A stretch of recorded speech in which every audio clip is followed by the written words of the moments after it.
So, before I have my next client, I just wanted to hop on because this was on my mind. I was involved, well, not involved. I'm not going to say I was involved. I was included in relationship talks. So there was a conversation, and so we had, hey, Quiet Storm, hey, Dr. Danielle, hey, I Knows No Face, hey, y'all. It's been so long since I've done a live, but I decided to pop on because I just want to know y'all's thoughts. So, relationship talks. So, one of the ministries at my church is relationship talks, right? And so we gather at somebody's house and we sit and we have these candid, raw conversations about relationships. So one of the things that came up last night is one of the activities we had to do is the women had to say what are their top 5 things in a relationship. What are the top 5 things that you look for in a mate? What are the top 5 things that you look for in your husband? And so we came up with the list by ourselves, your top 5, your individual personal top 5.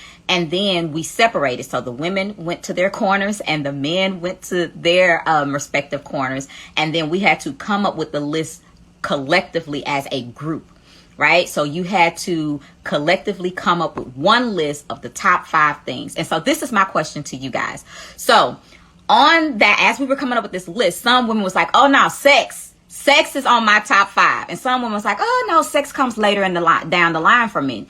So what are your thoughts? Is sex one of your top 5 things on your list when you are thinking about what you're looking for in a mate? Is sex one of your top 5? Now, last night we decided to collectively let sex be one of the top 5. Now, this is where the next stopping point, this is where was the next holding cell, I should say, was where should sex be?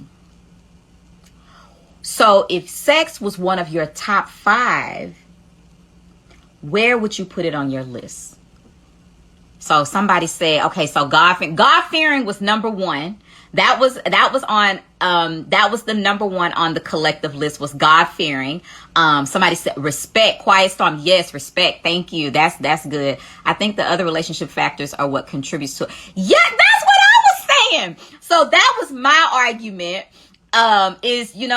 Because this is the thing, because one of the things, so somebody asked me, because we were going back and forth, and somebody said, so sex needs to be number 2, needs to be number, and I said, and so, they was like, okay, well, let's not let sex be number 2. So then it was, okay, we're going to say provider as far as Maslow's hierarchy of needs. Like, you want somebody who can contribute to you emotionally, somebody can contribute financially, all of those things. Hi, I'm from this I'm from the stead. Hey. And so that became number 2. So then it was like, okay, so somebody was like, sex is number 3.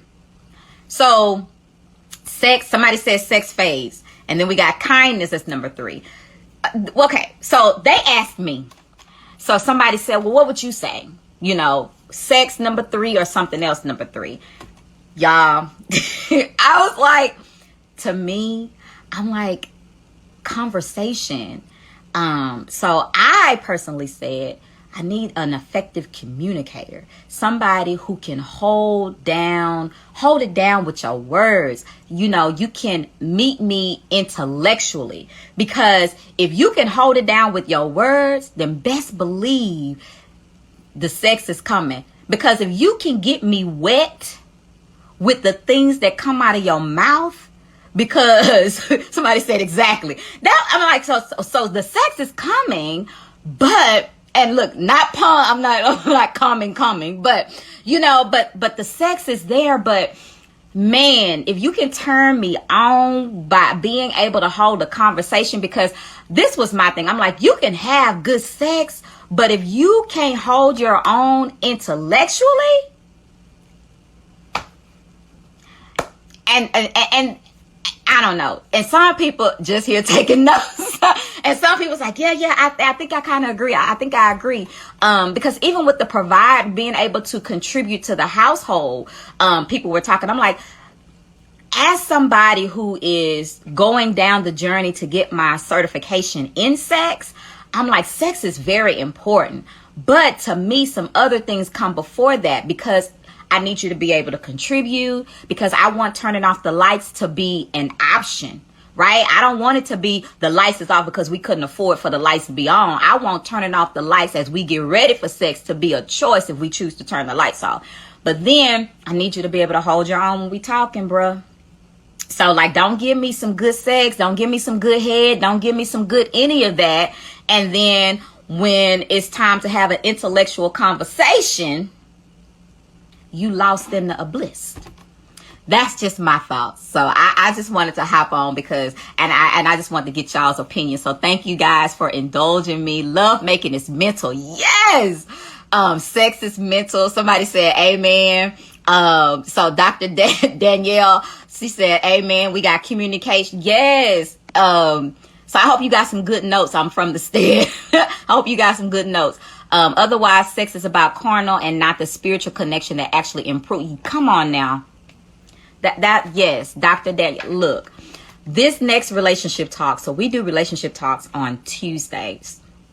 And so I think I'm probably going to see about if they will be okay with us probably doing it live because it was such good conversation. And it was just so good to hear what other people thought and to see what is on the top 5. So what's on your top 5? Talk to me. Drop it in the comments. Y'all know the comments to this live is going to be gone after I upload it.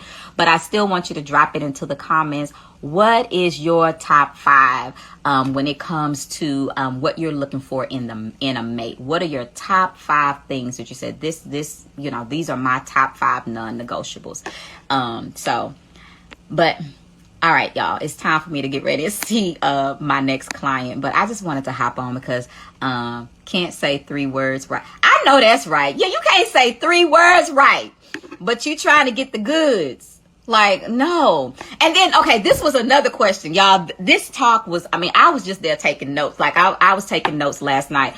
But when we came back together as a group and we got to share our list, one of the men said, well, what's good sex? Y'all said somebody who's good in bed, because he said he feels like women always put being good in bed on the man. But as men, you want women that's good in bed too. Like, everybody don't want just missionary. We don't want just that plain vanilla sex. And so the conversation was pretty deep. It was pretty good. And guess what? It was, like I said, it was our church group, and Christians have good sex. So sometimes people think that just because you are a Christian, you have to silence yourself when it comes to sex talk. But I am so glad that we were able to have that raw, open, candid conversation, because sex is important. Now, is it your top 5? Maybe not. But is it important in a relationship? Yes, it's important. It's important in a relationship. So thank you guys for chiming in, letting me know. All right, Quiet Storm gave me all of hers, or his. Quiet Storm 2020. So protector is number 5. Communication. Sex was made from marriage. I agree. And I think we as Christians need to talk about it more, which is the reason that I'm taking the direction that I'm taking as far as my certification, because, hey, we want to talk about good sex. Love making is mental. So what did you say your number 1 is? So communicator, protector. So yeah, so talk to me. What's your top 5? But thank you guys. I got a client coming up. I will chime in and pop in another day. But yeah, I just haven't done a live in so long that I just wanted to hop in. This was impromptu, not planned.